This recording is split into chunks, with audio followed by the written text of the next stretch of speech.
Alléluia. Ce matin, sois béni Dieu, parce que tu es grand. Seigneur, beaucoup d'amalgame dans la prédication. Ce qui fait que, Père, beaucoup ne comprennent plus rien pour le salut. Seigneur, ouvre-nous les portes. Au nom puissant de Jésus. Amen.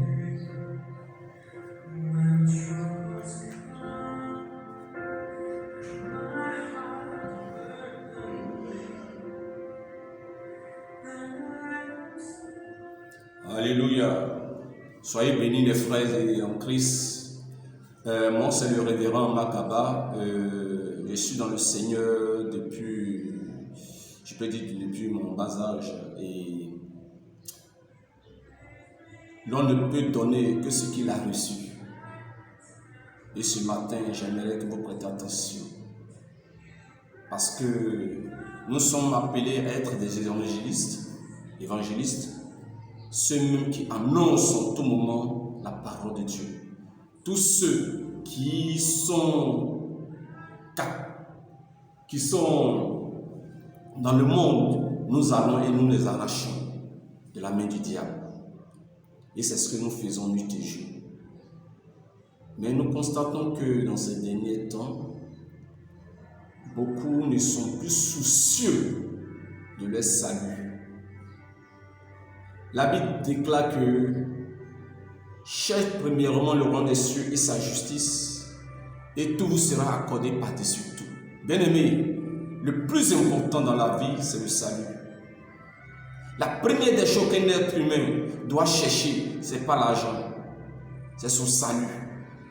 Après, tu peux faire ce que tu as envie de faire.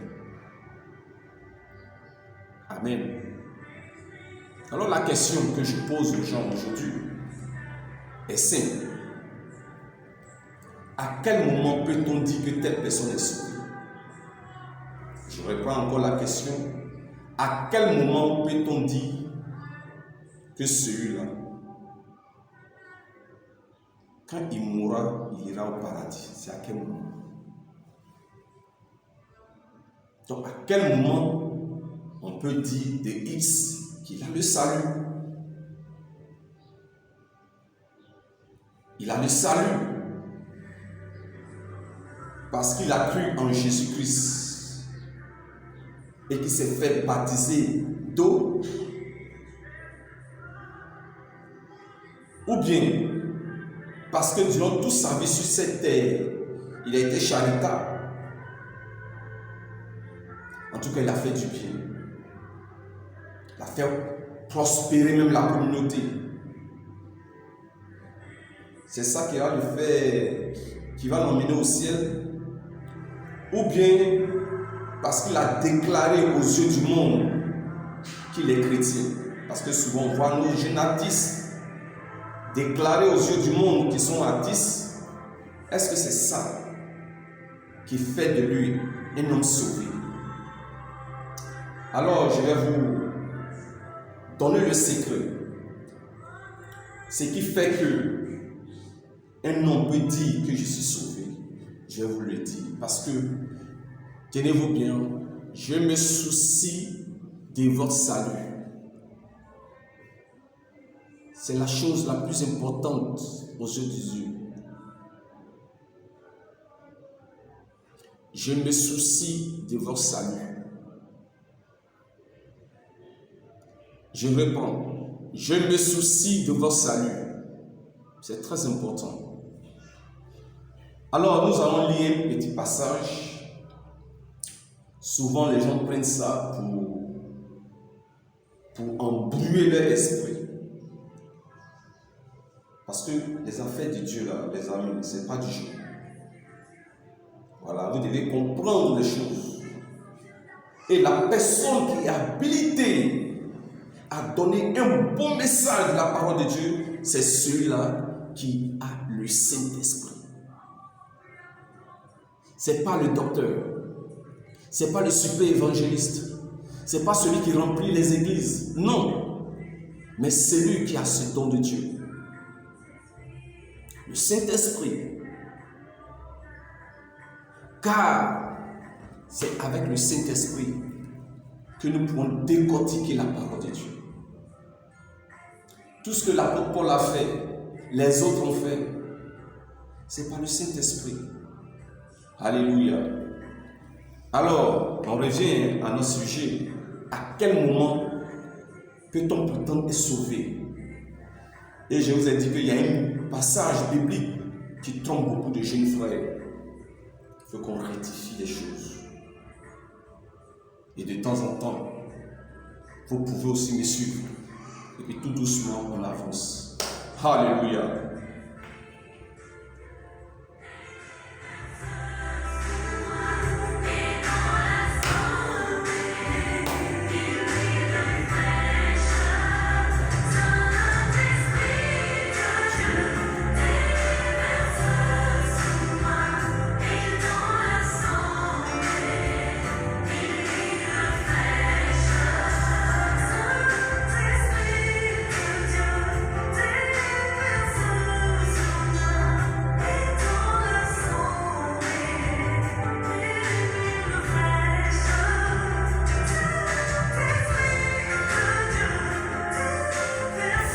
Alléluia, alléluia, alléluia. Que Dieu soit béni. Alors nous allons lire Romains chapitre 10, verset 9 à 13. Il est dit: si tu confesses de ta bouche le Seigneur Jésus, et si tu crois dans ton cœur que Dieu l'a ressuscité des morts, tu seras sauvé. Car c'est en croyant du cœur qu'on parvient à la justice. Et c'est en confessant de la bouche qu'on parvient au salut, selon ce que dit l'Écriture. Quiconque croit en lui ne sera point confus. Il n'y a aucune différence maintenant. En effet, entre le juif et le grec, puisqu'ils ont tous un même Seigneur, qui est riche pour tous ceux qui l'invoquent. Car quiconque invoque le nom du Seigneur sera sauvé. Bien-aimé, ce passage ne fait pas de toi un homme sauvé, mais ça fait de toi un croyant. Alléluia. Ça fait de toi un croyant, mais ça ne fait pas de toi un sauvé. Il faut que les choses, vous compreniez les choses. Parce que Dieu, personne ne peut tromper Dieu. Mais si tout le monde prend ce verset pour prétendre être sauvé, mais je comprends pourquoi dans l'église il y a du n'importe quoi. Est-ce que vous comprenez? Ce passage trompe beaucoup de chrétiens. Non, c'est pas un croyant. Non, ça fait de toi un croyant. Et comme la Bible dit, tu seras sauvé, mais tu n'es pas encore sauvé. C'est-à-dire que tu es sur le chemin, tu es sur le chemin de la réussite. Le chemin, tu es encore sur le chemin, mais tu n'as pas encore atteint le but. Alléluia. Donc bien-aimé, la parole de Dieu, non, on ne la lit pas comme ça. On la lit avec l'Esprit de Dieu. Est-ce que vous comprenez? Ce passage fait de vous des croyants. Alléluia. Nous allons lire maintenant le passage, c'est-à-dire ce qui est caché. C'est ça qu'ils sont en train de vous révéler. Pour que désormais, à partir de cette prédication, vous pouvez aussi dire que je suis sauvé. Alléluia. Nous allons lire Matthieu chapitre 3, verset 11. Matthieu chapitre 3, verset 11, nous dit quoi?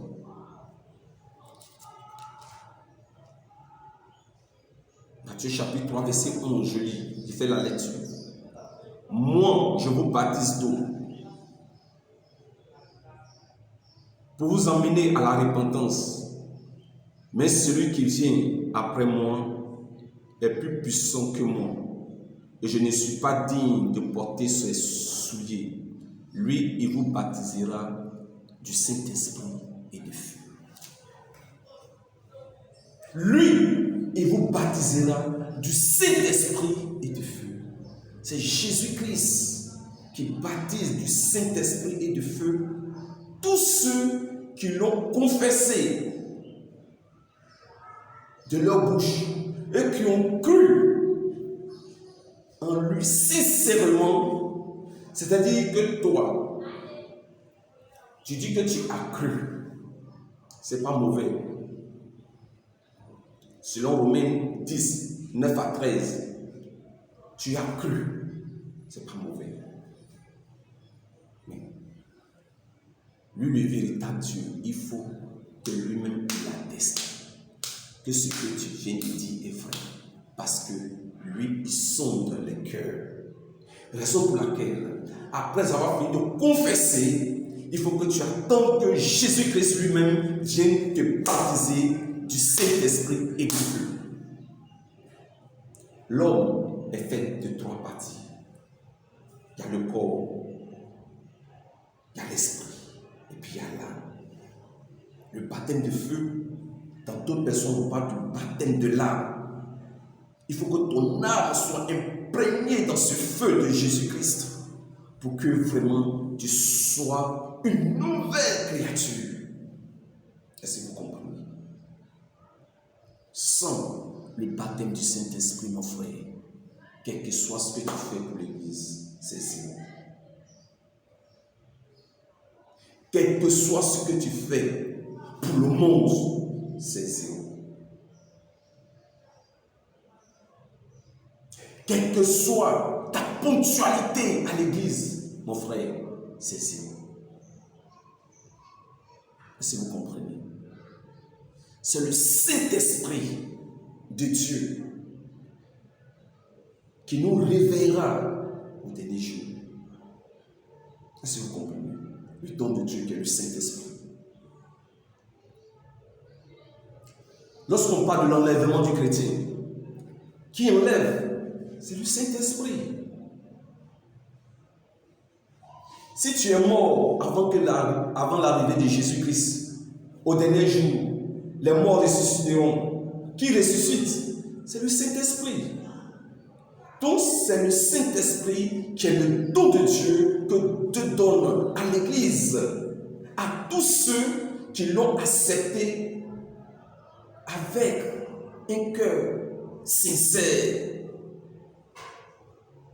Non, l'histoire du farotage, c'est facile de dire, moi je suis chrétien, oui, tu es chrétien, mais il n'y a rien de palpable. Il y a un élément. Attends que Dieu lui-même vienne certifier ce que tu viens de dire. Sans la certification de Jésus-Christ, tu ne peux être sauvé. C'est-à-dire que tu meurs, tu peux en enfer. C'est de ça qu'il est question. Et pour vous emmener encore à mieux comprendre ce texte, écoutez ce que Jésus-Christ lui-même dit de sa propre bouche. Alléluia. On va lire dans Jean chapitre 7, verset 37 à 39. Voilà, excusez-moi. Jean, il faut qu'on explique ces genres de choses aux chrétiens. Beaucoup viennent à l'église, mais ils ne connaissent pas ces choses. Ils ne connaissent pas ces choses. On les envoie l'évangile de la prospérité. Que si tu fais ceci, tu auras cela. Que si tu fais ceci, tu auras le ça. Et pour finir, ce qui est essentiel, on l'oublie. Je ne sais pas si c'est exprès, ils le font, ou bien c'est vraiment de l'oubli. Mais rien n'est à... Tu es tombé sur cette vidéo, écoute correctement ce que je suis en train de te dire, et puis mets cela en pratique. Parce que le don du Saint-Esprit se demande avec un cœur sincère. Quand tu demandes à Jésus-Christ, Seigneur, j'ai besoin de ce don, et qu'il voit que ton cœur est sincère, selon Romains 10, 9 à 13, il vient lui-même, il te baptise du du Saint-Esprit et de feu. C'est comme un sceau qui met en toi. Voilà. Et quand tu as le Saint-Esprit, bien-aimé, tu marches selon le Saint-Esprit. Tu marches selon ce que l'Esprit de Dieu te dit de faire. Et en cela, il te donne ce qu'on appelle le fruit du Saint-Esprit. Parce que le Saint-Esprit a ses fruits. Voilà. C'est ce qui fait que quand tu vois des chrétiens comme nous, voilà, on est dans le Seigneur. Moi, mon cœur ne bat pas. Je meurs, je m'en paradis. Voilà. Et quand tu as le Saint-Esprit, l'Esprit qui est en toi témoigne à ton esprit que tu es sauvé. Ce n'est pas quelqu'un d'autre qui va venir te dire que mon frère, tu es sauvé. Non. L'Esprit de Dieu que Jésus-Christ t'a donné, qui est comme la référence, comme une marque déposée, viens dire à ton esprit et à ton passé que tu es sauvé. Et quand tu marches, tu es heureux. Tu vois, tu es heureux. C'était ça une question. Alléluia. Donc, comme je disais, nous allons lire Jean chapitre 7, verset 37 à 39 pour conclure. Jean chapitre 7. Il est dit, le dernier jour, le grand jour de la fête, Jésus se tenant debout, s'écria, si quelqu'un a soif, qu'il vienne à moi et qu'il boive. Celui qui croit en moi, des fleuves d'eau vive couleront de son sein, comme dit l'Écriture. Écoutez, mais la fin. Il dit cela de l'Esprit que devraient recevoir ceux qui croiraient en lui. Amen. Car l'Esprit n'était pas encore venu. N'était pas encore, parce que Jésus n'avait pas encore été glorifié. Alléluia. Il dit,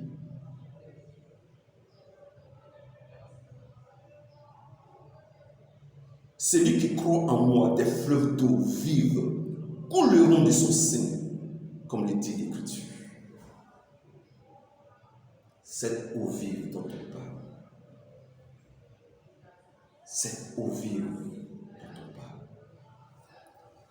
Tous les hommes de Dieu l'ont bu.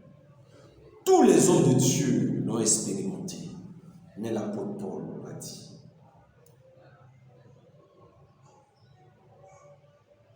Tu n'as pas le Saint-Esprit, mon frère.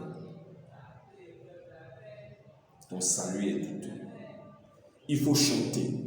Il faut faire de grandes croisades. Il faut bouleverser les tendances. Il faut discuter. Il faut réciter la Bible. Il faut tout faire. Il faut faire des acrobaties par là. Il faut faire tout. Tu n'as pas le don de Dieu qui est le Saint-Esprit. Tu n'es pas sauvé. Alléluia. Alléluia. Maintenant, une autre fois, je vais vous démontrer par la parole de Dieu que comment reconnaître, comment savoir si, les éléments pour savoir si vraiment on a le Saint-Esprit de Dieu. Alléluia. C'est de ça il est question. Bien-aimés, sachez-le bien, Dieu, sans tenir compte des temps d'ignorance, annonce désormais à tout le monde. Annonce désormais à tout le monde qu'il est à se repentir. Parce qu'il a fixé un jour où il jugera le monde. Dieu, sans tenir compte des temps d'ignorance, annonce désormais en tout lieu à tous les hommes qu'il y a à se repentir. Parce qu'il a fixé un jour où il jugera le monde selon sa justice. Et c'est de cette justice que je suis en train de vous parler. Soyez conscients de votre salut, c'est très important. J'ai l'impression que cette nouvelle génération prétend aimer Dieu sans toutefois se soucier de son propre salut. Souciez-vous de votre salut, c'est très important, bien-aimés. Que Dieu vous bénisse. C'est le révérend Makaba. Pour tous ceux qui veulent m'appeler, pour mieux comprendre, vous pouvez m'appeler au 07 49 10 23 74. Que Dieu vous bénisse. Que Dieu vous bénisse. Alléluia. Écoutons ces chansons. Seigneur, je prie pour tous ceux ou celles présentement qui ont écouté le message. Seigneur, tu donnes ce don à la personne qui te le demande, Seigneur. Seigneur, que ton message peut entrer dans les cœurs. Sois béni, Père. Amen.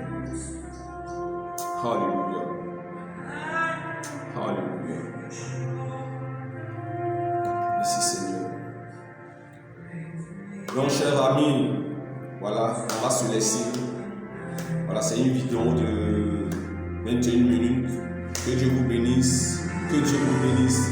Que Dieu vous bénisse. Que Dieu vous bénisse. Que Dieu vous bénisse. Que Dieu vous bénisse. Au nom puissant de Jésus-Christ. Amen. Alléluia.